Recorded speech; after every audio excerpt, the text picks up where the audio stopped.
को झुकाएंगे और दुआ करेंगे। हाँ जी, साह चढ़ गए। मैं चाहता हूँ सारे दुआ करेंगे, हम मिलके दुआ करेंगे, दुआ करेंगे सारे मिलके। हालेलुया।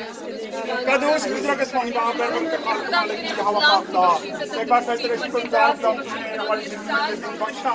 शायद हम इस नए साल में 2021 में दाखिल हो चुके, खुदा हम तेरे शुक्रगुजार हैं खुदा हमने ये दिन दिया, खुदा हम इस दिन में दाखिल हुए, हम तेरे शुक्रगुजार हैं अच्छे लोगों के लिए, बेटों के लिए जो खुदा तेरे लिए इस खुशी में शरीक हुए। खुदा कैलेंडर को खुदा चला था, खुदा वो तेरे जन्मदिन से चला था। खुदा हम तेरे शुक्रगुजार हैं कि खुदा तो हमें अपने जलाल के कसम से इस्तेमाल करता है, तो अपना हाथ बढ़ा और खुदा अपने लोगों की हिफाजत निगहबानी करना। खुदा ये बेटियां और बेटे तेरे जलाल में तेरे पास में आगे बढ़ते गए।